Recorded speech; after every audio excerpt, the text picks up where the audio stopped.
Brian McGill. Kata dia, sebenarnya ayo kita lihat dari sudut pandang yang berbeda. Kata dia, sebenarnya hatimu bukan patah. Hati tak akan bisa patah. Yang kamu rasakan adalah sakitnya tumbuh.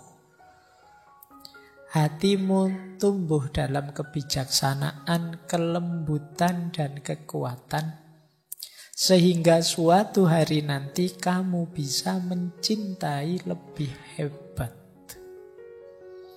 Jadi, mari kita pahami secara berbeda. Ini persis pelajaran filsafat.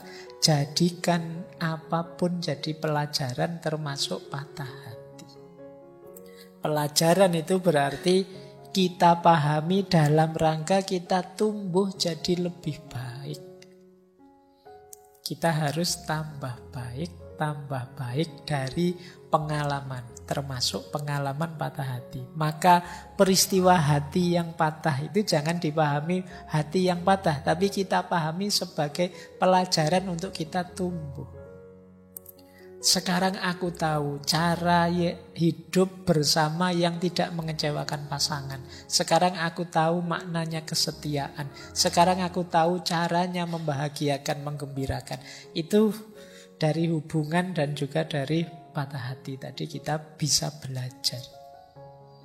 Jadi katanya Brian McGill, yuk kita membacanya jangan hanya di aspek kekecewaan dan kesedihan, tapi kita membacanya di aspek pelajaran hidup yang kita dapat.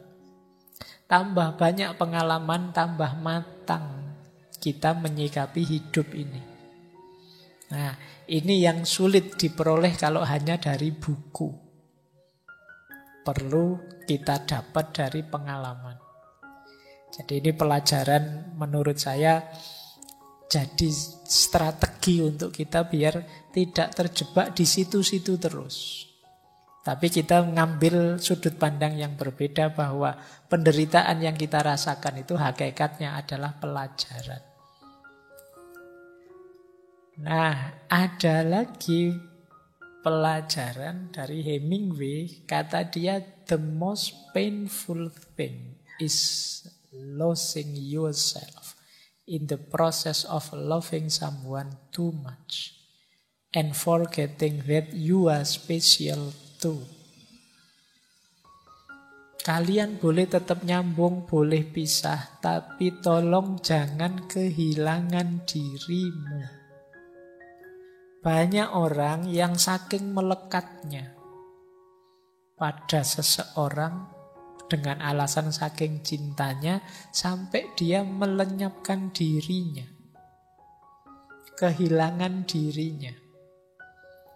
Jadi cinta berubah jadi kompromi-kompromi.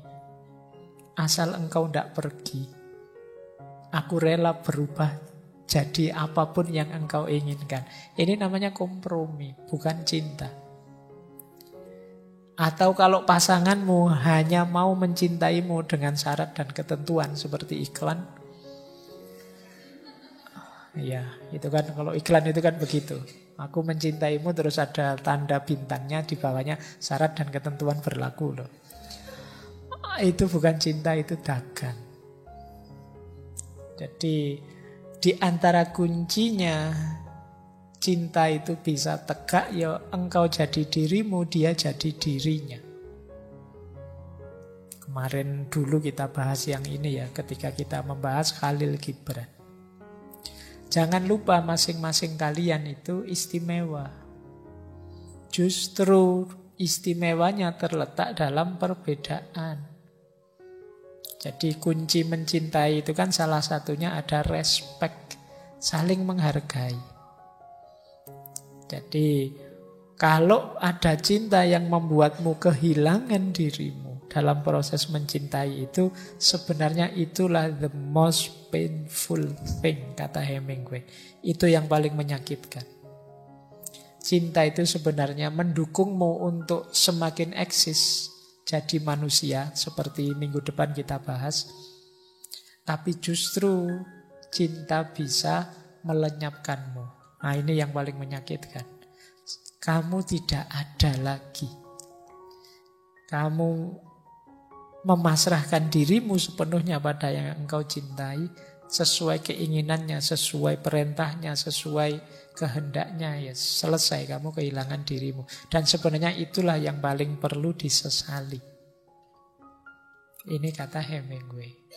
Nah, ini pelajaran selanjutnya. Jadi patah hati itu natural saja, karena yang bertemu itu bisa cocok, bisa tidak. Perpisahan itu niscaya. Tapi semoga kalian tidak kehilangan diri,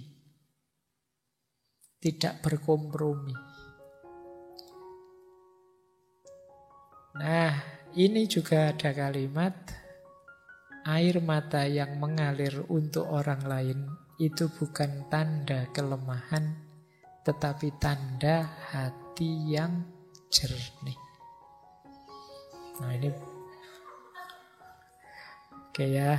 Jadi apa, kalau patah hati tidak usah malu-malu, nangis saja tidak apa-apa. Justru itu menunjukkan ya kalian memang tulus mencintainya. Makanya ketika berpisah sakit. Nah, ya yang cowok juga tidak usah malu-malu, kalau pengen nangis ya nangis, tidak apa-apa. Kenapa? Ya mosok kamu pisah terus ketawa, itu berarti tidak cinta, tidak tulus tadi. Pisah terus nyukur-nyukur ke, yo rasain lu, enggak lah.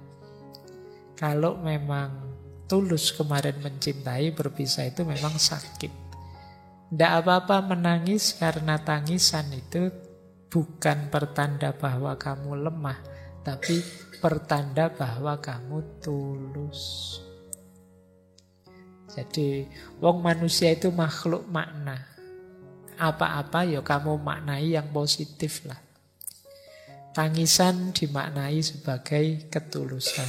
Nanti perpisahan dimaknai sebagai takdir atau barokah atau apalah, monggo. Nah, itu kan lebih meringankan hatimu daripada kamu maknai sebagai bencana. Atau maknai seperti tadi, begitu diputus, oh ini berarti Allah sedang memberiku pelajaran tambahan. Aku harus nyari pelajaran lagi ke yang lain, tidak hanya pelajaran ini. Nah, itu lebih meringankan. Jadi ini quotes yang ini mengajarkan kita untuk memberi makna yang positif saja. Baik. Nah, ternyata kata Josh Harris ini yang tadi punya quote sebelumnya, ada yang lebih menyakitkan dibandingkan patah hati.